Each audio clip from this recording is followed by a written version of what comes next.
If you live in the central Okanagan area and require air compressor service or repair, please give Murray a call at Repair 250-826-6533. That's Murray at Repair 250-826-6533. Quality work at a fair price.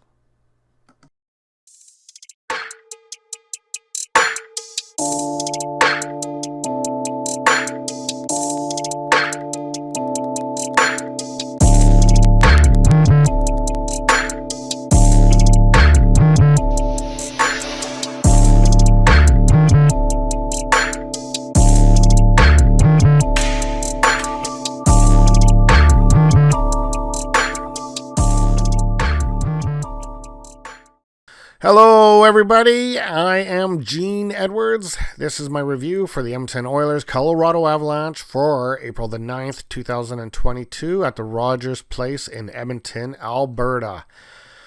2-1 loss in the shootout. If they would have won this game, they would have actually had a franchise record of getting 10 wins in a row at home. It's never been done before, not even in the Gretzky era. Unfortunately, they just managed to tie it. But I'm going to be honest with you, this game was actually a feel-good story. Despite the first period being pretty lousy. But knowing that Leon Draisaitl, seeing him skate with normalcy and not really slow and sluggish, like it looked like even the last game that injury was still lingering a little bit. He was throwing his weight around, so he looked fairly healthy. Still sporting the bandage on the left hand. I don't know what that's all about. But yeah, he looked okay today. And the fact that the Edmonton Oilers, for a second time in a row, managed to take the Colorado Avalanche to extra time. They lost both times. Last time they lost in the overtime. This time they lose in the shootout. But the fact that they can hang with the big boys, it's a feel-good story. The referees in this game were really keeping the whistles on the pocket. It was 32 minutes in before the Edmonton Oilers get a power play. And then, of course, shortly after that, the refs have to do up an even-up call on a very weak call. But I'm not going to get into the reffing tonight because there's no sense. I might as well just keep sending you the old video all the time if this is going to keep going that way. Yeah, again, the reffing was a little bit questionable, but I'm not going to get into that tonight. I am going to get into the goaltending, though. Both goaltenders, frightfully awesome tonight, as they have ridiculous save percentages tonight, and I'm going to get into that shortly, but both goalies were amazing, and they were actually the number 1 and number 2 stars, as you'll see shortly. What else do I gotta say? Okay, let's just get into the game flow. So in the first period, as you can see here, Colorado owned the first period. Absolutely owned Oilers. The Oilers had a little bit of a lull here, but for the most part, this game could have actually been over extremely quickly, as there was not 1, not 2, but 3 posts by the Colorado Avalanche in the first period alone. There was 4. It seemed like that particular net, because when they switched sides for period number 2, Mika had one on the post as well. Or not Mika, sorry. Kemper had one on the post from the Oilers. So there was like 4 posts in a matter of like the first 30 minutes of this game. We get later into this period, into the second period, and this is when the Oilers start to get their game going. I don't know if maybe Colorado's legs were starting to get a little bit tired because they did play in Winnipeg last night.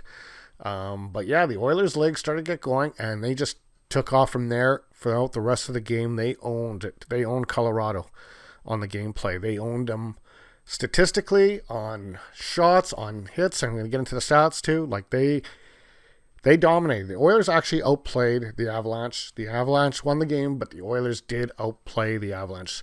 The Oilers deserve to win this one for sure. So we go into the scoring summary. No goals in the first period. No goals into the second period. Warren Fogle finally breaks the ice at 5:24 of the third period, getting his 11th from Draisaitl. And then Nathan MacKinnon ties it up at 14:53 from Devon Toews and Valeri Nichushkin. It is a 1-1 game. We go to overtime. In the overtime, nothing happens. We go to a shootout. McDavid stopped by Kemper. McKinnon scores on Koskinen. Draisaitl is stopped by Kemper. Rantanen is stopped by Koskinen, and then Nugent Hopkins is stopped by Kemper, as the Oilers couldn't muster up a single goal in the shootout. And the only goal that stood was Nathan MacKinnon's. Okay, let's go into... Here's our stars for the game, and rightfully so. Both goaltenders, amazing. Absolutely amazing efforts for both goalies. Mikko Koskinen, a .971, and Darcy Kemper, a .980 save percentage. 49 saves for Kemper. Unbelievable. And then Mikko Koskinen with 33 saves. The shots, Edmonton out shooting the Avalanche 50-34. Edmonton out hitting the Avalanche 32-25. They were better on the faceoff dots, 60-40%. Just Edmonton all around played a better game than the Colorado Avalanche tonight. Edmonton deserved to win this game. Unfortunately, it didn't happen that way. But they will meet again the last time of the year on the 22nd. And we'll see what happens. And that game is going to be at the Rogers Place in Edmonton as well. So for the scoreboard tonight, Vegas is hanging in there. They managed to destroy the Arizona Coyotes 6-1 tonight. And it just so happens that the Dallas Stars lose to the New Jersey Devils. So with that being said, Vegas Golden Knights now are tied with the Dallas Stars for the last wild card position.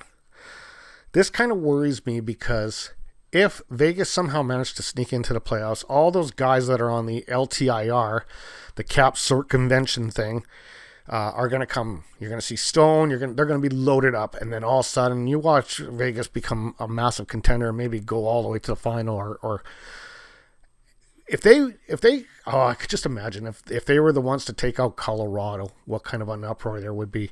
But anyway, that's still we got to see if that happens. But right now they are tied. Dallas, of course, leads them because they have more or less losses than the Golden Knights. So we will see what happens. Anyway, guys, that's all I got for tonight. I'm going to do my preview video tomorrow. And for the next game, I don't even know who they play, so I'm just going to leave it at that.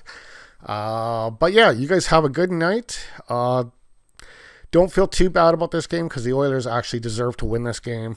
We'll talk soon. Oiler fans, the #1 fan base in North America.